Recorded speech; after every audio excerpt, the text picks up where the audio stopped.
And welcome back to my Zelda 2 Let's Play. So, after finishing the 4th palace and acquiring the boots, we can begin our trek towards the 5th palace. Now thankfully, unlike the distance between the 3rd and the 4th palace, this one is much closer by and just requires that we use our newly acquired boots to reach it. But before that, we have a little secret heart container to grab. And you can only get this when you have the boots that allow you to walk on the water. So, if you watch here, you can see that in a specific path towards the 5th palace, there is a spot you can follow a different path on. And that leads to this heart container. So now we only need one more of them, and we'll have a finished life bar filled up. Which is very good and will definitely help us take more hits. Now, despite some of the mistakes that I make with this palace, I overall find this one much easier than the 4th and the 6th palace and the final palace of the game.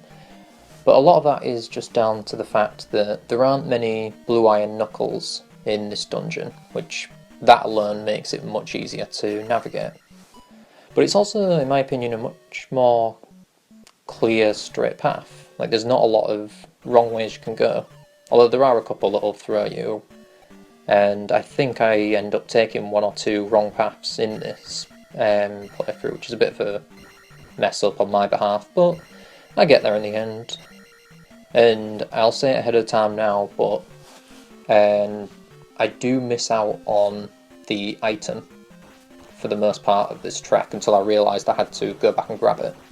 So I've popped that at the end of the video, but I'll point it out when we get there. Now another thing with this palace is you're going to be using spells a bit more here, because there's quite a few moments like this where you need a spell to get somewhere. So for this you need Fairy to climb up this tall ledge, which is a little annoying, but it's not the worst thing in the world. As always, I recommend trying to kill all the bubbles that you see, now that we can kill them much quicker with our down and up stabs, as you want to try and get your experience up as much as possible. Now I will say, as a result of the way I've been doing this Let's Play, I haven't been optimising my stats, because normally I would have done a lot more grinding early on in the game, and I should have had everything around level 6 by now. But it's not the end of the world, we still can do decent damage and take hits fine and use magic fine. It's more just my attack level that's a bit low compared to what I usually have. However, as we make our way through this palace, I'd like to say this is the point of the game I really love about Zelda 2.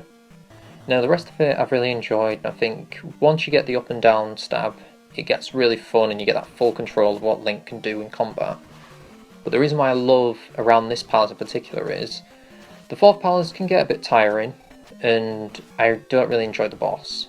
But the 5th palace, I like the boss, I like the palace itself, and it feels more fair as a challenge because you have a lot more health, you have a lot more skills at this point, so everything feels fair. And it's not too easy either, like there are still things that will be difficult to face, but it's more manageable now. But the reason why I love this part of the game so much is because the progression doesn't feel as long of the gap as the 3rd palace to the 4th palace, or the 1st palace to the 2nd palace. Everything feels like it's nicely connected. Like there's a path towards the 6th palace, but there's a lot of things you can grab just before the 6th palace, and after the 4th palace you can just go straight to this one. So I really like that about this dungeon. For me, it's also having all your sword abilities really just makes the combat flow a lot better. So as you can see here, this is a dead end, but it's because this room is the back end of a room.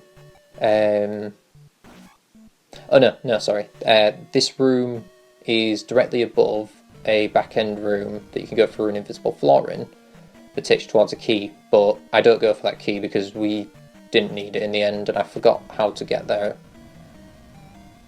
So here we have a new enemy, which I'll be fighting for a while here and I don't get very far against. But I will say, if you're struggling for levels like I am at this point, these enemies give 200 experience each time you kill them, so that's really good.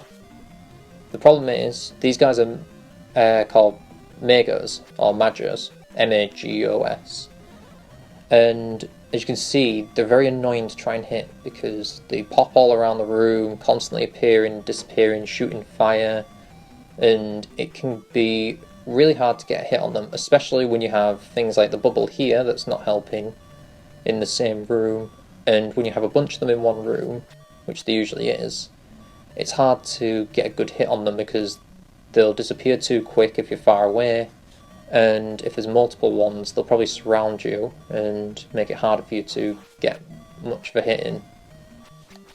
So I don't really succeed in this room, but in a later room I managed to kill them and show off that they do in fact give really good experience. So just bear with me for a moment here. Now, a weird point that I'll bring up while we're just sort of messing about here. Oh, I also tried to cast fire, which they're immune to, so don't bother. It was a waste of magic, I just wanted to see if it worked. But anyway, I really like this palette in particular. A bit of a bias for me, but I love green, and the green colour of this palette is really nice. It makes me think of it being sort of like a mossy palace, since you have to cross the ocean to get to it, after all, and it feels like this sort of lone, watery kind of palace. Just in the middle of an island. Yeah. Now, to get this key up here, you can either use the jump spell, which I recommend as it's much quicker to get up there, or you can wait until the bricks form a path that you can take to then climb up. However, I like to use the jump spell more, as it just speeds things up a bit with grabbing it, although I'm never very good with timing the blocks. Another little thing that I haven't mentioned yet, but is helpful, is if you destroy blocks, but they're ones that are falling above you, if you destroy the blocks that have created a bit of a ceiling for you, you won't get hurt by the ones that are falling. So here, for example, as I'm walking through this top bit, there can't be any blocks that fall here, so I'm perfectly safe from them. So that can help you out in rooms like this if they're getting to be a bit annoying. But yeah. Now, around this area is where the dungeon opens up a lot, where there's a lot of different pathways you can take, and there's a lot of options for navigation. However, the optimum way to handle this is, as I show here when we go down the lift. Don't go the way I went. So right here, I went the wrong way, and I don't realise this until it's too late for me. But yeah, you want to go to the left, because the left is where we get towards the boss and the item. However, I just made this mistake. I take this way, and I thought I was smart here because rooms like that with the flying skull enemies, you want to use the fairy spell if there's a way forward that's not blocked off by a brick wall or anything, because it just saves you a lot of stress when jumping around here. The mistake I made though is, well, this area is just meant to be a trap.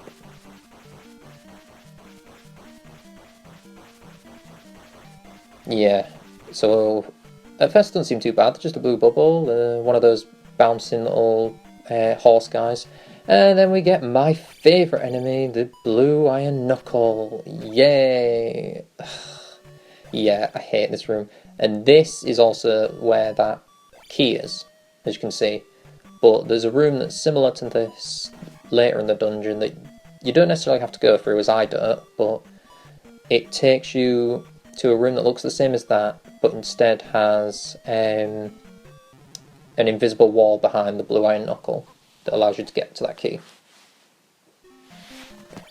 So after getting out of that trap area, I realised, oh wait, I should probably just go to the left, because there was nothing of use that way, and it was meant to just be a little trick for the unsuspecting player. So this is the room where I show off that I just stopped to kill the Magos here.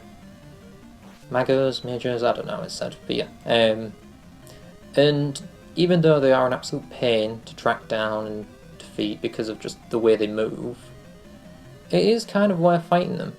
200 experience is the best you can get from an enemy in this game that isn't a boss. And they take a few hits, but they don't do loads and loads of damage, especially if you use shield, as I've done here. It's just that they're very hard to track down and hit, which makes them not the best way to grind experience. And I'll be showing in the next part, as we make our way towards the 6th palace, where I believe is the best place to grind experience for the end game. So you can try and max all your stats up. But yeah, so you can see that as you start to take them out and there's less of the Magos, it gets much easier to beat them because they're not as dangerous when they're on their own.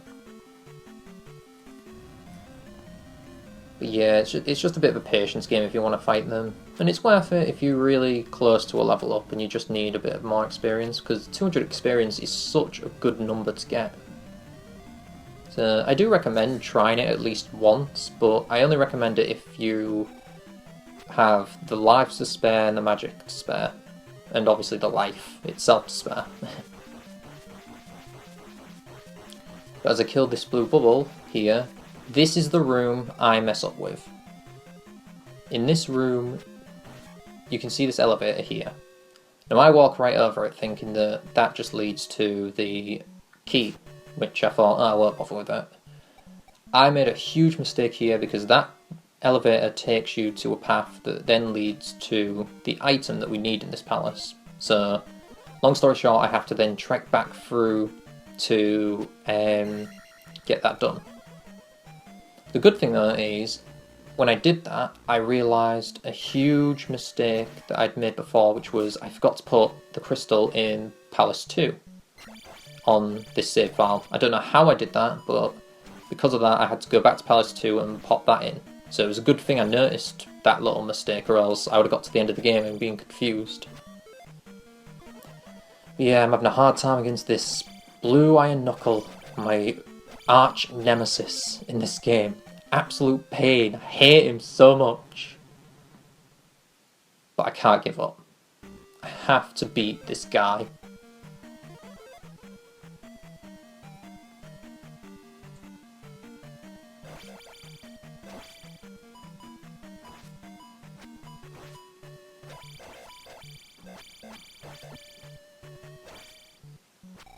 Nice.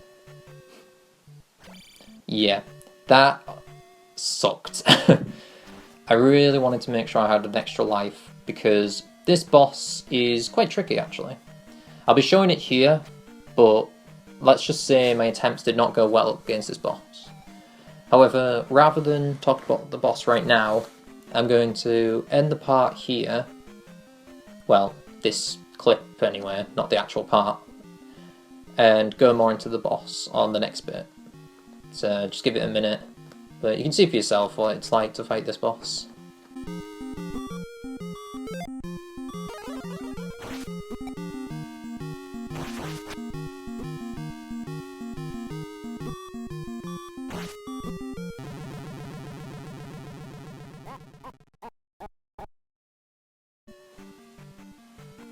So, after 6 attempts, yes, 6, I finally got a run where I beat this guy.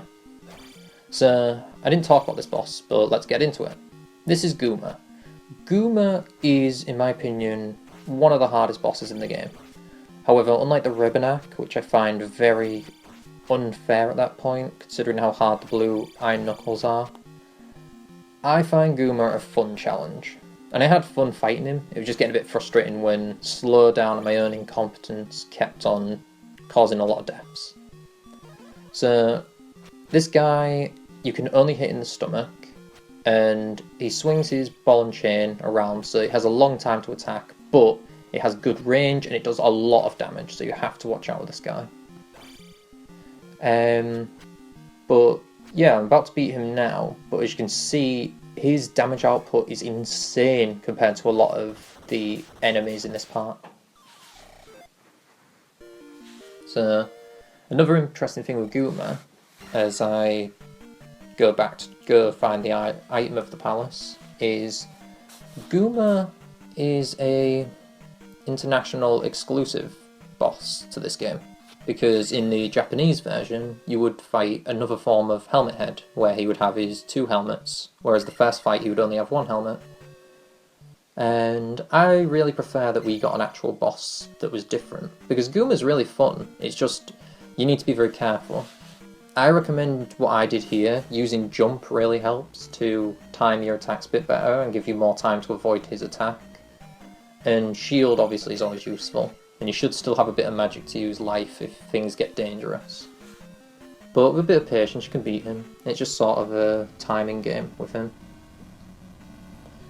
But yeah, so overall though, this palace really isn't that bad. Like, it's a pretty straight shot, there's no trick hit like there was in the 4th palace, there's not as many blue iron knuckles, although there are some in this palace. But for the most part they're pretty fair. This one here is a bit unfair in the sense of it's a very narrow corridor to fight him, but as you can see I just kind of gave up and just wanted the key, because I knew deep down that unless I got a magic jar I wasn't making it out of this part safe without having to go back through the 5th palace again to grab the item that I missed.